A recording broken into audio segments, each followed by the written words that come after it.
चले हम लोग कर रहे थे निकोटीन की स्ट्रक्चर एलुसिडेशन। अब ये हमारे पास जो है वो नेक्स्ट स्टेप आ जाता है।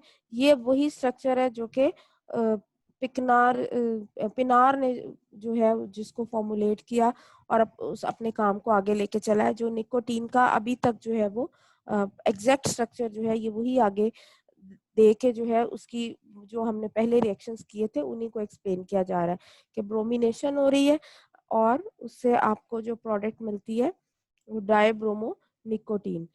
ये आपके पास इस पॉइंट पर और इस पॉइंट पर ब्रोमिनेशन हो रही है। ऊपर भी ऐसे ही हुआ था, डाईब्रोमो कॉटिनीन जो आपको मिल रहा था वही यहाँ तक आपका, और ऊपर वाला जो है वो सेम जा रहा है। उस अच्छा, और क्या फर्क है ऊपर वाले रिएक्शन में और इसमें? यहाँ पर आपने जो है ब्रोमीन है और आपके पास ये स्ट्रक्चर जो है वो क्या है, CH3COOH एसिटाइल ग्रुप आपके पास लगा हुआ और सल्फ्यूरस एसिड है। यहाँ पर रिएजेंट जो है वो चेंज कर दिए, लेकिन इन रिएजेंट के साथ भी आपको वही प्रोडक्ट मिलती है, डाई ब्रोमोटाइकोनीन जो आपको प्रोडक्ट है वो मिल रही है। और इसको फर्दर बेरियम हाइड्रोक्साइड से ट्रीट किया गया। ऊपर कहाँ किससे ट्रीट किया गया था? Sulphuric acid and sulphurous acid से। ठीक है, सल्फ्यूरस एसिड होता है H2SO3 और सल्फ्यूरिक एसिड उनके साथ, जबकि यहाँ पर जो है वो बेरियम हाइड्रोक्साइड के साथ किया गया। ऊपर आपको प्रोडक्ट क्या मिली थी? आपको मिली थी इसको ट्रीट करने के बाद 3 एसिटाइल पिरिडीन आपको मिला था 3 पोजीशन पर एसिटाइल ग्रुप, और यहाँ पर आपके पास 3 पोजीशन पर एसिटाइल ग्रुप के बजाय आपको क्या मिल रहा है? कार्बोक्सिलिक ग्रुप मिल रहा है। अच्छा, और सेकेंड प्रोडक्ट जो ऊपर वाले रिएक्शन में आपको मिली है ऑक्जेलिक एसिड मिली है, और यहाँ पर जो है वो आपको जो प्रोडक्ट मिल रही है वो क्या मिल रही है? यहाँ मेलोनिक एसिड मिल रही है। ठीक है, उसके साथ ये जो थर्ड प्रोडक्ट है वो आपके पास सेम आ रही है। अब ये पिनार का वर्क है उसने, यानी अब आप देखें कि एक साइंटिस्ट ने जो काम किया ना, दूसरे ने सेम वही रिएक्टेंट लेके सिर्फ थोड़ी कंडीशंस चेंज करके जो है वो सेम प्रोडक्ट हासिल कर लिया है। यानी रिसर्च इसी को कहते हैं ना कि आपके पास जो है कुछ पैरा ऑप्टिमाइजेशन है कि आप कुछ चीजें कांस्टेंट रख रहे हो, कुछ को चेंज कर रहे हो। जैसे उसने स्टार्टिंग मटेरियल सेम रखा है लेकिन उसने कंडीशंस बदल दिए, रिएजेंट्स बदल दिए, प्रोडक्ट फिर सेम आ गई।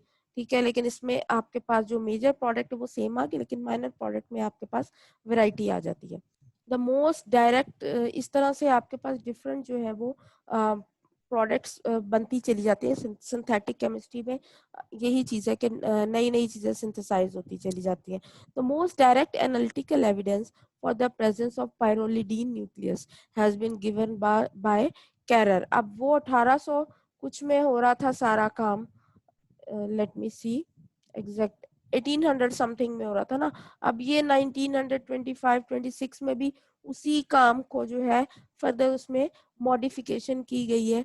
किस तरह से कि निकोटीन हाइड्रोडाइड हाइड्राइडोडाइड फॉर्म्स जो है वो उसकी बनाई गई है, which are warm with methyl iodide and on oxidation with potassium ferricyanide. ये अब आपके पास आ जाता है कि निकोटीन का अब यहाँ पर क्या ले लिया, उसका सॉल्ट ले लिया है। ठीक है, यहाँ पर आपके पास जो है वो नाइट्रोजन की 1 2 3 4 वैलेंसी आ रही है, पॉजिटिव चार्ज आ जाता है, और आयोडाइड ग्रुप जो है आपके पास मौजूद है, उसकी प्रेजेंस में ये आपको सॉल्ट मिल रहा है।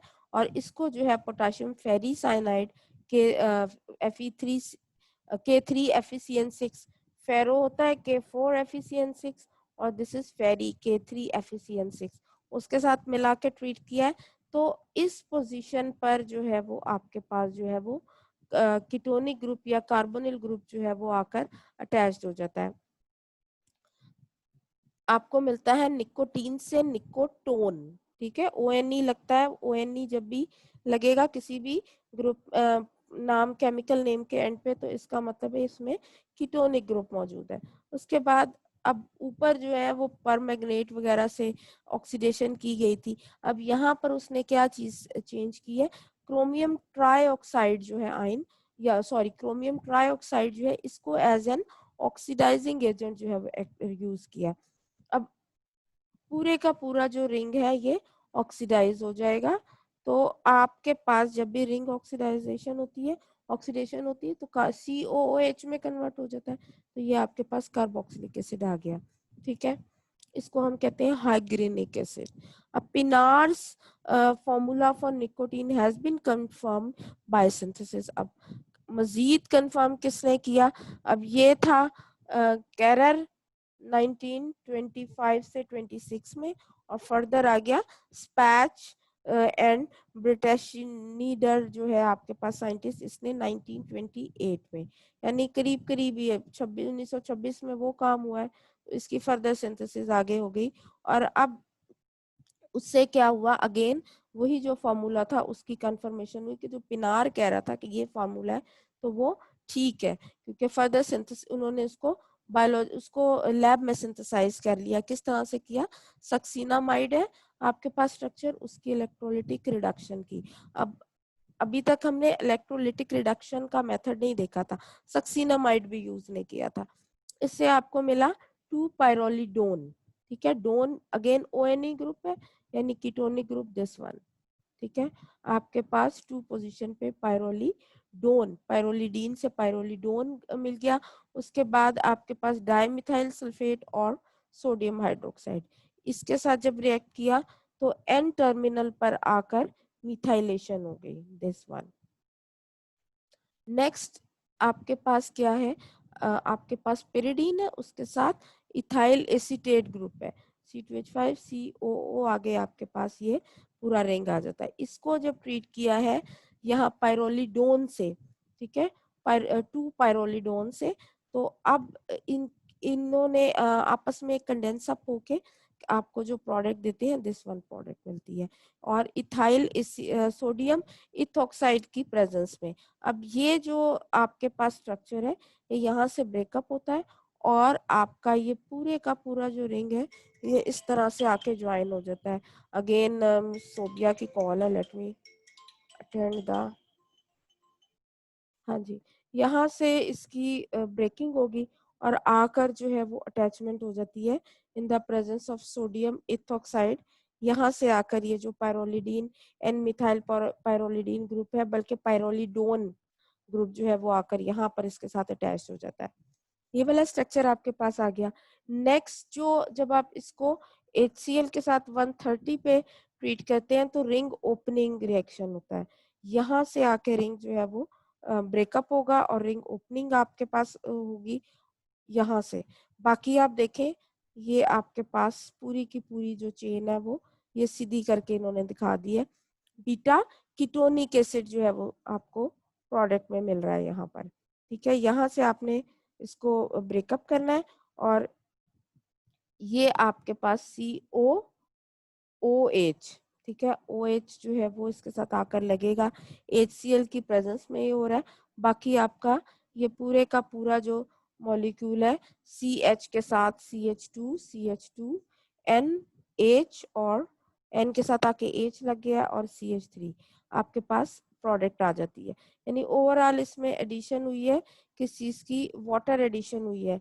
इसमें एक ऑक्सीजन इधर एडअप हुआ है, और आपके पास हाइड्रोजन आयन, ठीक है। आप OH या वाटर की एडिशन हो रही है। उसके बाद नेक्स्ट स्टेप में डी कार्बोक्सिलेशन होती है। डी कार्बोक्सिलेशन में CO2 रिमूव होगा। CO2 रिमूव होने के बाद आपके पास जब carbonyl group carboxylic group sorry remove हो रहा है, तो आपके पास अब जो स्ट्रक्चर आ जाता है वो किस तरह से आ जाता है? CO उसी तरह से है, CH जो है ये यहाँ से निकल गया, CO2 ये HCH2 में कन्वर्ट हो गया, फिर CH2 NH और CH3। बाकी ये सारा स्ट्रक्चर इस तरह से है। ये जो आपके पास लॉन्ग चेन आती है ये इस तरह से अपने आप को अरेंज करती है, और आपके पास जिंक डस्ट की प्रेजेंस में इसकी रिडक्शन होगी, और NaOH और सोडियम मिथॉक्साइड बन जाएगा, एथेनॉल है, और सोडियम हाइड्रोक्साइड है। और अब जब आपके पास हुई है यहाँ पर रिडक्शन हुई है, तो कार्बोनिल ग्रुप जो है उसमें कार्बन ऑक्सीजन जो डबल बॉन्ड था सिंगल बॉन्ड में कन्वर्ट हुआ है, उस पर नेगेटिव चार्ज आएगा, उसके साथ आके H लग गया है, OH ग्रुप हाइड्रोक्सिल, और एक हाइड्रोजन इधर आ गया। बाकी आपके पास सारा उसी तरह से है, यानी एडिशन ऑफ हाइड्रोजन हो रही है। नेक्स्ट स्टेप में आपके पास हाइड्रोजन आयोडाइड की प्रेजेंस में 100 डिग्री पर आपको जो प्रोडक्ट मिलती है वो क्या है, यहाँ से OH ग्रुप जो है वो रिमूव हुआ है और आयोडीनेशन हो गई है, बाकी आपका रिंग उसी तरह से। अब आप देखिए उसके बाद इसको बेस के साथ सोडियम हाइड्रोक्साइड के साथ जब ट्रीट किया है तो सोडियम आयोडाइड अलग हो जाएगा, ठीक है। यहाँ से आयोडाइड आयन निकल गया और सोडियम के साथ मिलकर जो है वो सोडियम आयोडाइड आपको मिलती है प्रोडक्ट, और ये रिंग क्लोजर हो जाता है और यहाँ से एक H, यहाँ से H भी रिमूव हो गया। तो आपको जो है वो निकोटीन जो है वो मिलती है और ये आपके पास इसका रिसिमिक मिक्सचर है। अब पहले की तरह से जितने भी हमने रिसिमिक मिक्सचर मिले उनको रिजॉल्व करना है, तो वो कैसे करेंगे, टार्टेरिक एसिड के साथ आप इसको रिजॉल्व करते हैं with the synthetic nicotine is identical with the natural compound, और इस तरह से जो हमें निकोटीन मिलेगी इसको रिजॉल्व करने के बाद वो बिल्कुल नेचुरली अकरिंग निकोटीन के ही जैसी होगी। अब ये आपके पास जो है इसका सिंथेटिक पाथवे आ जाता है, ये आप स्टार्टिंग मटेरियल। अब ये रिएक्शन कहाँ से आ रहा है, क्रैग ने 1933 में 1926 के बाद अब आपके पास आ गया 1933। इसमें निकोटीन नाइट्राइल जो है वो स्टार्टिंग मटेरियल है और मैग्नीशियम ब्रोमाइड और gamma ethoxy propyl magnesium bromide के साथ इसको ट्रीट किया गया है। तो आपके पास CN जो है ये किस में कन्वर्ट हो गया, कार्बोनाइल ग्रुप में, और बाकी आपके पास जो है वो यहाँ से Br अलग MgBr आपके पास ये आपके पास सेपरेट हो जाता है और बाकी आपका ये पूरी की पूरी चेन उसी तरह से आकर उसके साथ अटैच्ड हो जाती है। नेक्स्ट आपने इसको जो है हाइड्रोक्सिलमीन के साथ ट्रीट करते हैं। जब हाइड्रोक्सिलमीन के साथ करेंगे तो ये जो आपके पास आ जाता है जहाँ पर कार्बोनिल ग्रुप है, यहाँ पर आकर जो है C डबल बॉन्ड O, ये अब आपके पास ऑक्साइम फॉर्मेशन हो रही है, जो आपने पहले भी देखा था ये इस तरह के रिएक्शन के C डबल बॉन्ड O है, ये नाइट्रोजन के साथ आकर कनेक्ट हो जाता है और वो आगे OH के साथ। तो ये आपके पास जो है वो इस तरह से ऑक्साइम जो है फॉर्मेशन होती है और बाकी का आपका स्ट्रक्चर उसी तरह। फिर जिंक है तो रिडक्शन ही करेगा डेफिनेटली, और यहाँ पर आपके पास जो OH ग्रुप है वो H2 या वो ऑक्सीजन यहाँ से निकल जाएगी, removal of oxygen, addition of hydrogen होगी और आपके पास यहाँ डबल बॉन्ड जनरेट हो रहा है और आपके पास ये अमाइनो ग्रुप में कन्वर्ट हो जाएगा और ये बाकी जो चेन है आपके पास उसी तरह रहती है। नेक्स्ट स्टेप में इसको आपने HBr से ट्रीट करना है। HBr से जब ट्रीट करेंगे तो ये आपके पास जो इथॉक्सी ग्रुप है ये रिमूव हो जाएगा और इसकी जगह जो है वो ब्रोमो ग्रुप आ जाएगा और ये आपके पास कंडीशंस है।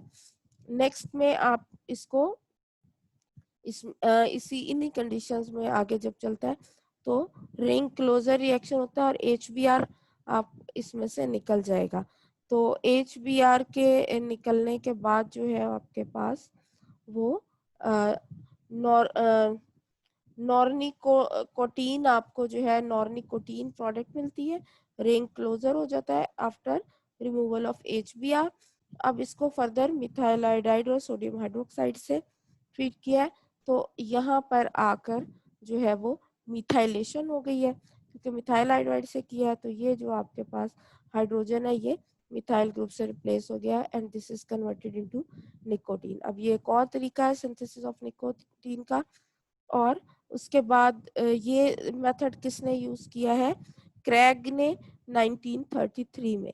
नेक्स्ट आपके पास स्पैच एट ऑल जो है उसने भी इसको जो है वो रिजॉल्व किया है, प्लस जो रिसिमिक मिक्सचर है इसका यहाँ पर आपको रिसिमिक मिक्सचर मिल रहा है ना, और यहाँ पर भी आपको जो निकोटीन मिल रही है वो ऑप्टिकली इनएक्टिव मिल रही है। तो स्पैच ने जो है वो यहाँ पर ही इसको जो है वो क्या किया है, इसको रिजॉल्व किया है, बजाय इसके कि टार्टेरिक एसिड यूज करता। अभी तक हमने रेजोल्यूशन के लिए टार्टेरिक एसिड यूज किया हुआ है, लेकिन यहाँ पर जो है नॉर निकोटीन जो है उसको उसकी मिथाइलेशन की है with formaldehyde and formic acid, तो इससे आपको माइनस निकोटीन मिलती है identical with the natural product. तो यहाँ तक आपके पास आके जो टोबैको अल्कलाइड्स है वो आपका कंप्लीट हो जाता है।